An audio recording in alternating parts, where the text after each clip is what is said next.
사랑하는 여러분, 살아가다 보면 마음속에 오래 남는 말이 있습니다.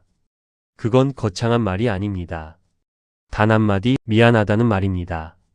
우리는 그 말을 생각보다 자주 해야 하면서도 이상하게도 쉽게 하지 못합니다. 왜일까요? 잘못을 몰라서가 아닙니다. 무슨 말을 해야 하는지도 알고 있습니다. 그럼에도 불구하고 그 한마디가 목에 걸려 나오지 않는 이유는 우리의 마음속에 자존심이 있기 때문입니다. 내가 먼저 사과하면 지는 것 같아서, 괜히 약해 보일 것 같아서, 상대가 더 잘못했다고 생각해서 이런 생각들이 우리를 붙잡습니다. 하지만 여러분, 그렇게 지키고 있는 자존심이 과연 무엇을 남기고 있을까요? 부처님은 말씀하셨습니다. 고집은 마음을 굳게 만들고 굳어진 마음은 고통을 만든다고. 우리는 종종 옳고 그름을 따지느라 관계를 잃어버립니다. 누가 맞고 틀린지가 아니라 누가 먼저 마음을 내려놓느냐가 관계를 살리는 길인데도 말입니다. 여러분도 이런 경험 있으시지 않습니까?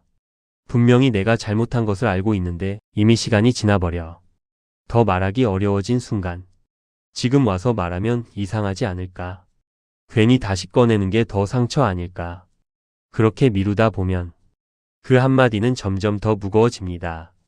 그리고 어느 순간 말하지 못한 채 그대로 남아버립니다. 하지만 그 말은 사라지지 않습니다. 겉으로는 아무 일 없는 것처럼 지나가도 마음속에는 계속 남아 조금씩 나를 괴롭힙니다. 부처님은 말씀하십니다. 말하지 못한 마음도 업이 되어 다시 돌아온다고. 그래서 우리는 그 한마디를 외면할수록 더 큰 무게를 짊어지게 됩니다. 사랑하는 여러분, 미안하다는 말은 패배의 말이 아닙니다. 그것은 자신의 마음을 내려놓는 용기입니다. 상대를 위해서 하는 말이 아니라 내 마음을 자유롭게 하기 위한 선택입니다. 우리는 종종 사과를 하면 관계가 불리해질 거라 생각합니다. 하지만 사실은 그 반대입니다. 사과하지 않는 시간이 길어질수록 관계는 더 멀어지고 마음의 거리는 더 깊어집니다. 반대로 진심 어린 한마디는 오랜 시간 쌓인 벽도 조금씩 허물 수 있습니다. 물론 모든 사과가 바로 용서를 받는 것은 아닙니다. 상대는 이미 많이 지쳤을 수도 있고 상처가 깊을 수도 있습니다. 하지만 중요한 것은 결과가 아니라 내가 그 말을 했느냐입니다. 부처님은 말씀하셨습니다.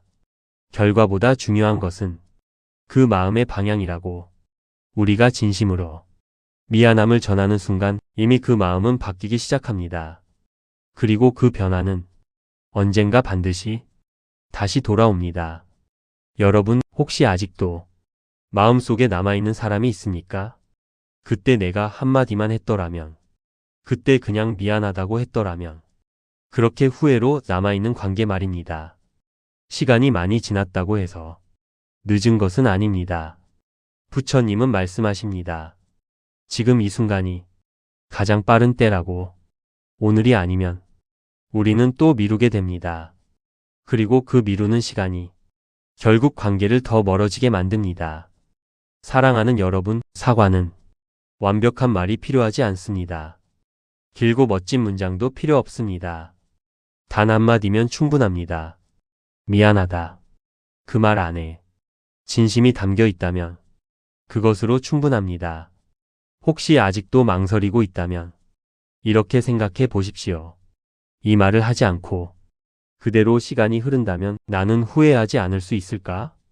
그 질문에 자신 있게 대답할 수 없다면 지금이 바로 해야 할 때입니다. 부처님은 말씀하셨습니다. 마음을 아는 것이 지혜이고 그 마음을 행하는 것이 수행이라고.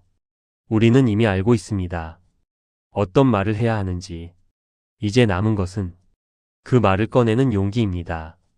사랑하는 여러분, 미안하다는 말은 관계를 지키는 말이기도 하지만 무엇보다 나 자신을 자유롭게 하는 말입니다.